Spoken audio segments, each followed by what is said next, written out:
katika internet radio.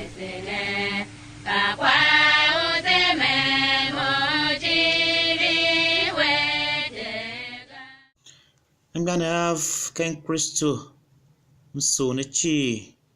nya Slovanen pasulu hodido ukene dua wasu hihi unke umauto wasi Yesu Kristo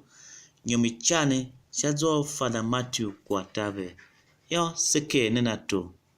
nya kadwa o hihi kanshi umke umve o yima Ecclesia wase o Katoliko ngoa nyo mata nyomi a nyomi ba ma nyomi cha sibe I nyomi ba hingen sinyo kan inyo I cha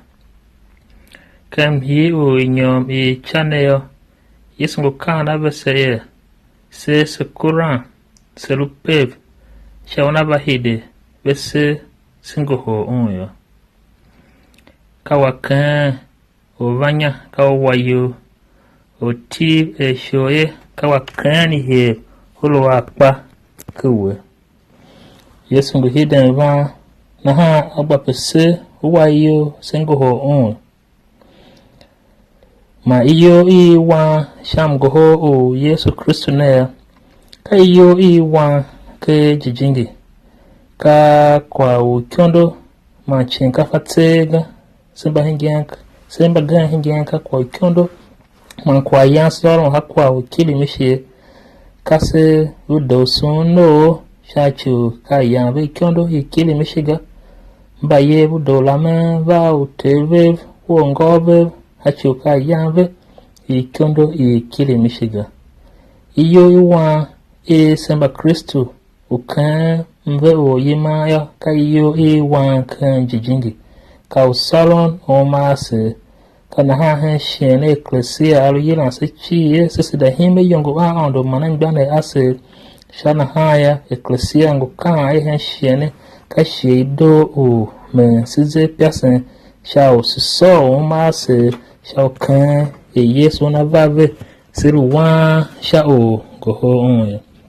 Yesu ka se ongo hiden va pa o fa shunga shana hayo wapesilu pe so na sen sekan mhidina kan vyange Mateo tio kindo karatrata view akonda haka mo Yesu pine Peteru ye ko Peteru ifamyon tapo fatio kulana moga yo kulan yana sen shaye bagba kan menga yo jijinga lomo bayo yo ya gega na ha wapesikan sha wel sen ka ban temanga ka olompe alo semba pe ya Yesu una hide ma sepa se fire hide na se mosha se ngoho hivyanga Mateo tio kindo kalunyi view akonda ha kaluta ka bese alwe oya una fe he omba alvayo malupe malukan shae una yanga uva hembe yo malukola ikaya nganda ngene kashi maselupe hojiji Paulo wambaro mano kwa kae ngane ito mbube se mo nansha dena uyavan na ha sidena no yavan silo na pe don sikana mve u Yesu Kristo yange olukulan ya ogane awsaka yileka o migade na ha one kulan ya na ha yangala yande adaka o vesana wene din zan zendega alwe unaza zende yo nakwe na ha o vesana pa ngwa myoyi wo kulan ya na ha kala za zendega yange babe yo sha humbe igigi gba ma yimba bulu igigi la chi ukbe ona da nanga yo igigi ba pona nyo na yenze ndejela na ha ko yange mi garden olukulan ya kana ne kula shamivo na hana hedade ayanga kalan ahayo ayira olukulan ya akana wone anao hama kwa walwa mi uhayane yo onon danton na ha kunda olukulan ya ne yochi aka ko vesen yanga nyama chemo uza zende uda pe ma she nyama kula shaminvo na kani kwa mejinve igbe pa wodem tomo na ha o besana kana wona nenge to wo ka kula mo ya manu do kula mo ya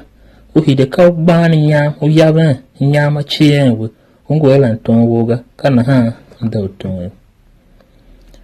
aba pasilo pe silo ya benga chachu yesu kaabse wone mtile ngokoma wo sha honda o na boyo minyo mkohona miya kwa ana imengo na ha alwe se mbapega se ba yaben ya yesu na kuma we se wongwaga ngana ba domo shima yesu ngo hiden van kamimi na ha ojiji paulo kaabse kan ba tesaloniko sho hwa tiotia view shapoka hwaye mayange sesidin gbawe welan kwa walu didoga sidin gbawe welan kwa walu o mimi laga sesidin volunga hachu yesu go hidden van ba ashia gana doga se yesu na timbilu vanyo masa hide si yen kan oma o didoga ivyange inya so kan ivyange loka tio kyundo ka mo kyundo ka rutan ki kyundo ka niene shivi kyundo gbe ka nyi ki kyundo gbe ka tratane wase kwa ikabsa jesus den hide yeman kan oma ase mbatse oma odan kwa manaka dana shintanega chachi wadoga tasaba kesi gbawe se hide si yensi da nyo kan oma ase ma yesu una hide una bakohose adoga taka yange uye muda tumetio kan mota yage mungwa o man tashugane wacham don pishi awachama ka wene nyo kalwa ka olu twanda olu don wa kunyo elanve agwanta kolom nsa etembo agwanta kolom nsa etembe adoga taka yange hiuda tumetio kana katala ma agwanta kolo utse etembla ma yesu na hida na bakoho we tembe ngana yesu ngihida va na haselo na pe sekana sheona bakoma weyo sebuyo teona lumoyo anavere mkana na matumato kana samase amen. Mene haf gun kan pasolo tido shazo fada Matthew kwa tave jene yalo nen tido ado nungwa vese ado sha